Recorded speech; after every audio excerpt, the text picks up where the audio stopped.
If you see a tiny red brick house around Davis Hills, don't enter it whatever you do. It's been about a month since we found out the truth about the town we grew up in. By the time you read this, I will be gone. I have to make myself scarce for what I'm about to do. But I think all of you will understand. Here we go. The worst part of growing up in a small town is, of course, the boredom. I'm sure many of you who experienced a similar upbringing can reflect on the times when you desperately looked for something to do. We explored every inch of our neck in the woods, hoping and praying something interesting would happen. Hours are to be used, not counted. My grandmother would say and shoo me and my cousin Billy out of the door. We'd mess around with the other latchkey kids and get into trouble, though I can't remember exactly what we did to pass the time. I've always had a bad memory. What I do remember vividly is the Davis Hills, which took you south into another town.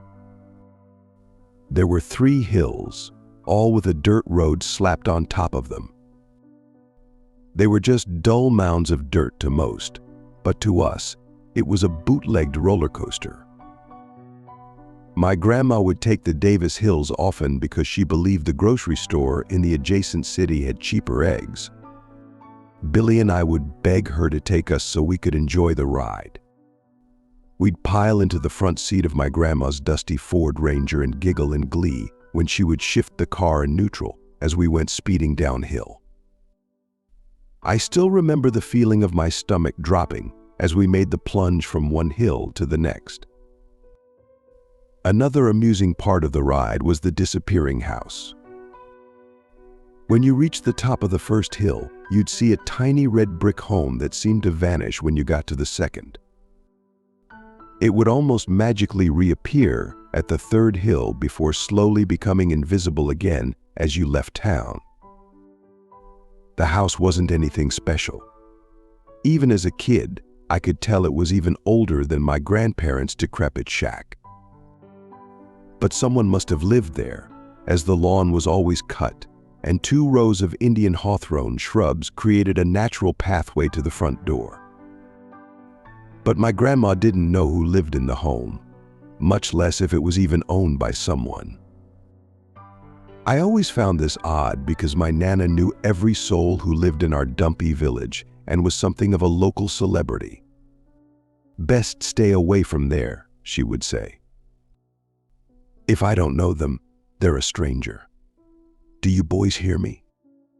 Still, Billy and I always had some sort of fascination with the house, and our friend group always dreamed about poking around the yard to determine who lived there. But we never did, and soon the house faded in our memories over time. I left town after high school and went to school as far north as I could, settled down in Brooklyn, and became perfectly comfortable with being a drop in the ocean. I went back to my hometown twice. The first was when my grandfather passed shortly after I graduated from college. The second time was last month when Nana finally kicked the bucket. It was a community event, with many residents helping Billy and me with the arrangements. Billy had also escaped and did quite well in the lumber industry 3 towns over. We were more different than ever, but still close like brothers. 2 latchkey kids whose parents were either dead or absent usually never stood a chance. And yet, we persevered. The whole village attended the funeral, and after the last few stragglers left my Nana's house, a couple of our childhood friends stayed behind for some late-night revelry. Billy built a fire in the backyard pit, and I tapped a keg of Miller. To Nana, our friend Sean Norris said, the people's grandma. Here we shouted in unison. "Sure is good to see you," Hank Wilson said. "What's it been?" 10 years since we saw you both." I nodded, looking at the other men who stayed behind. They looked more weathered and weary than Billy and me, worn down by decades of stagnation. I felt a twinge of guilt. Feels good to be back. I honestly missed this place. Billy shot me a puzzled look but quickly masked it. Me and Sam appreciated the kind words at the service, Pastor Milton. Freddie Milton laughed and rolled his eyes. You can call me Freddie outside of the pulpit. I spoke up. Who would have thought old Freddie Milton would be the pastor at Mount Sinai? Same Freddie Milton, who could shotgun a beer in 3 seconds. I could say the same for you. Big City Sam working for mayor. He turned to Billy, and I still can't believe Billy Burns is driving that fancy Cadillac parked out front. I thought he'd be driving the short bus. Sean yelled in jest. We all laughed and stared at our beers for a bit. There was a brief moment of silence before Hank spoke. Do you remember taking the Davis Hills in your Nana's truck? Of course I do, Billy said while smiling. Hell, that was the most fun I had as a little kid. That was the closest thing we had to an amusement park, Freddie added. Your Nana really whipped that beater down them hills too. Do you guys still take them? No, there isn't really a need anymore. I tried taking my kids down a while ago, but they were too glued to their phones to appreciate them, Hank said. Kids these days have it easy. I can't remember all the times we got in trouble just to pass the time. Remember that creepy house on the hills? How would it go invisible every time we went down those hills? Sean asked. Oh yeah, Freddie exclaimed. I can't believe I forgot about that house. Who even lived there? Don't know, Billy shrugged. Nana didn't know them, so they must have been trouble. We talked about snooping around that place. I remember all the stories we made up about who actually lived there. I thought we did check it out, Sean said. I don't think so. We always said we would, but I think we chickened out. No, I swear we went there. Billy, you and Sam were definitely there. All of us were. Hank, Freddie, and what was that kid's name? Kenny. Yeah, Kenny Doyle. What the hell are you talking about, Sean? Who's Kenny Doyle? You had to have remembered him. He had a lazy eye and kept his hair spiked up. He was a total oddball dude. Oh yeah, now I remember, Freddie said. His pops was the janitor at the church. Odd family. Didn't he move before we started middle school? I don't know. Hold it. Guys, I have no idea who you're talking about. We never went into that house. I swear we did. The door was unlocked, and we went into the living room. There was an old TV, an antique chair, a record player, and a weirdly small door, like only a kid could go in it. Sean trailed off before he stopped talking altogether with a concerned look on his face. Well, what happened after that? Billy spoke up, but his face had grown white. I remember now. A lady lived there and offered us some cookies. Are you guys messing with me? Billy, what are you talking about? Hey, where are you going? Billy had thrown his beer down and was hightailing it to his Cadillac. We chased after him, trying to get him to stop because he was too drunk to drive. I hopped in Hank's truck and sped after him. The only light we saw was from his red tail lights. I knew where he was going. We approached the first hill, and I swear, as we zoomed down it, I felt a wave of euphoria, followed by an intense sense of dread. Memories poured into my head, and as we leapt out of the truck and tore after Billy into the now abandoned, disappearing house, I suddenly realized we had been here before. It was the summer before middle school. Kenny Doyle was a pariah amongst the other kids. He was jittery, prone to anger, and would throw uncontrollable tantrums when we were in grade school.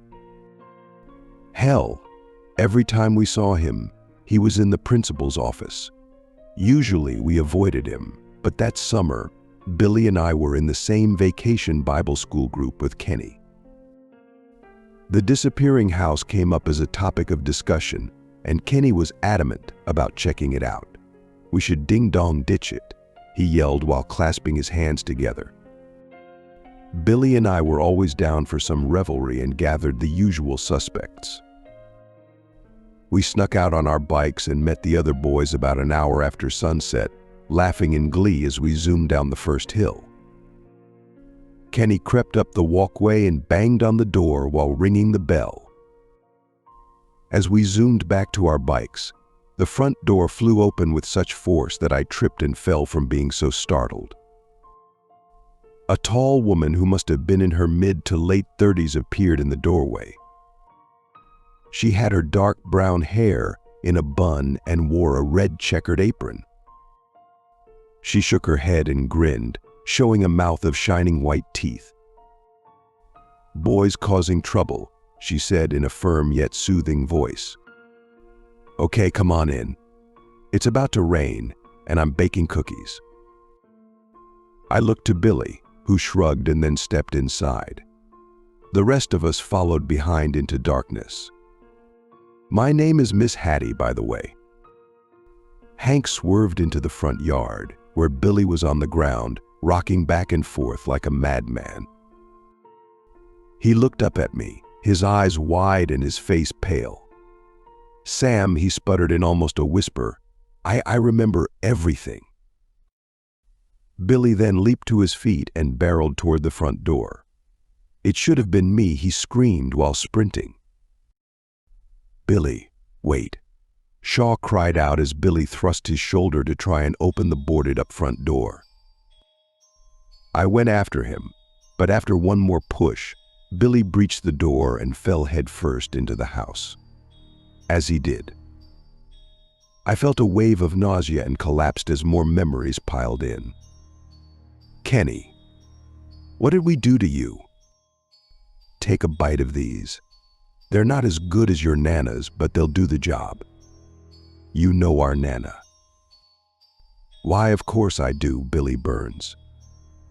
"Everyone in this whole town knows your Nana." "Well, she doesn't know you." "Oh, she's just being coy, Sam. Your Nana and I go way back. She and her friends used to play around my house all the time when they were your age." "Huh? You don't look that old." "Well, the Lord has been good to me. What can I say?" "Well, I guess we should be going. Thank you for the cookies. They were awfully good." "Oh, no. I can't let you bike back in this rain and track mud all over your Nana's house. She'd have a hissy fit. Say, would you boys like to meet my very special friend?" I remember trying to get Billy and the other guys to leave, but strangely found myself sitting next to them Indian style on the plush shag carpet. Miss Hattie stood in front of the tiny living room door and looked at us one by one. She smiled broadly, but I noticed no warmth behind her saucer, like blue eyes. "Okay, boys. Behind this door is my special friend. She'll choose a lucky winner who will receive a wonderful prize. Does anyone want to go first?" "I do," Hank replied. "Well, excellent. Let's see if young Henry is the winner. Henry, crawl on over and knock on my friend's door." Hank shuffled to the tiny door and carefully knocked. Miss Hattie bent down and put her ear to the door, listening patiently while the rest of us looked at each other with confusion. "Nope." "Oh well, better luck next time," Hank shrugged and sat back down next to us. "I'll go next." "Excellent, Freddie. I'm sure my friend will want to meet the preacher's son." Freddie knocked on the door, but nothing happened again. "Oh darn," Miss Hattie exclaimed. "I guess my friend is a little shy today. Mr. Norris, why don't you go next, young man?" Sean knocked on the door but was denied. "Fiddlesticks. What is going on with her today, huh?" Miss Hattie put her hands on her hips and then smiled at me. "Samuel Burns, I believe it's your turn." I waddled over to the door and softly knocked on it, but like the rest, nothing happened. "Well, she surely has to pick one of you. Billy." Billy hunched over, his left hand fingers crossed behind his back, and his eyes closed. He knocked on the door and put his ear against it to listen. His eyes grew wide, and he turned to look at me. But before he could speak, the door rattled, and we heard 3 loud knocks that seemed to be coming from the other side. The temperature in the room plummeted, and I remember the hairs on the back of my neck standing up in excitement. "Well, would you look at that?" Miss Hattie gleefully shouted. "Billy is our winner. Yay, Billy. Go ahead and open the door to meet my friend." "Wait a minute," Kenny yelled. "I didn't get to go." Miss Hattie stopped talking and slowly turned her head to face Kenny. Her perma-grin had now shifted into a sour frown. "Excuse me?" she said with thinly veiled contempt. I said. Kenny began with his hands on his hips. I didn't have a turn. "My special friend only chooses one winner, Mr. Doyle. But I didn't get to go. That's not fair." "Well, sweetie, sometimes life isn't fair." "No, I get a turn. This always happens to me. Everyone always does this to me when I didn't do nothing wrong." "Why won't you give me a turn, lady? I don't even want the prize, I just want a damn turn." Miss Hattie stood unfazed during Kenny's rant before smiling at the huffing boy, his fists balled up and tears in his eyes. "Oh, Mr. Doyle, what have they done to you?" she said, but her voice sounded darker and appeared to echo through the house. "Come now," she said while extending her hand to Kenny. She led Kenny over to the door and patted the back of his head while he happily knocked on it. There was a brief moment of silence before the door softly began to shake, and the sound of a lock being turned ripped through the house. Miss Hattie began to giggle and opened the door. We looked inside but only saw darkness. "Go inside, Kenny. It's rude to keep my friend waiting." Kenny smiled, got down on his knees, and disappeared. Miss Hattie closed the door behind him, and the door locked behind him. The next thing we heard was screaming. Sean ran to the door and tried to open it, but it wouldn't budge. The screaming continued, becoming loud shrieks while the rest of us begged Miss Hattie to let him out. Miss Hattie stood impassively and ignored our pleas until Kenny went silent. Miss Hattie's eyes rolled back into her head as if she became possessed, and a disembodied voice thundered from her mouth. "Leave this place," she said. We scrambled out of the front door and shakily hopped on our bikes, pedaling up the hills. Not even noticing the events of that night seemed to vanish from our minds as the house disappeared behind the hills. I remember waking up with a headache and being pestered by my grandma about whether we had hung out with Kenny Doyle last night because he hadn't come home. The whole town launched a search. I remember volunteering with the other guys to help look for him in the forest, not realizing Kenny was less than a mile away. How could I have forgotten? "Billy. Come on, man, where are you? We can't be in here." Sean screamed at Billy. Hank fumbled in the back seat of his truck before turning on a jacklight and illuminating the living room. Even through all the dirt and dust, the room looked untouched from when we last saw it. Billy was sitting on the ground before the small door, muttering softly to himself. "Billy," I said softly, "I remember everything too, okay? We have to go." Billy shook his head. "You don't remember everything. You don't know." "Don't know what?" "That I was chosen. I was supposed to go through that door. I remember, I finally do. But Kenny took your place instead. You got lucky that. No, you don't understand. I heard a voice coming from the other side of the door. It sounded like my mom's. Your mom's? It didn't make any sense. Billy's mother, my Aunt Julie, had already been dead for over 5 years when we first visited the house. I don't know, man, I swear it was her. She was calling for help. She seemed to be in trouble. I have to see. To see what? But before I got an answer, Billy darted to the small door and banged on it. Chaos ensued as the rest of us lunged forward to grab him, and we tried to drag him out of the house. Just as we were about to reach the front doorway, we heard it. 3 knocks. We fled back to my Nana's house, frantically trying to make sense of what happened all those years ago. But after some discussion and more alcohol, we decided to just move on with all of our lives. After all, who would believe us anyway? I flew back to New York and settled into my regular routine until I got a phone call from Billy's wife, Melissa. He was missing. They found him the night before I planned to return to help with the search, though I already knew where he was.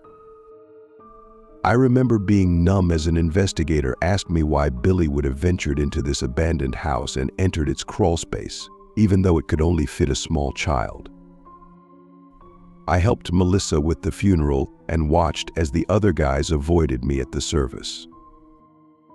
Melissa couldn't understand why Billy did what he did, though she noted that he had been acting strangely in the events leading up to his death. We still haven't really been able to grieve. I have to take care of a few things first. And so now I'm here, standing outside this decrepit shack, with a bottle of Lonestar filled with gasoline and an old wash rag. I light a match and then hurry back to my rental car, taking the hills back to Nana's and watching in the rearview mirror as the house disappears, hopefully for good. But as I drive down the last of the Davis Hills, the memories remain.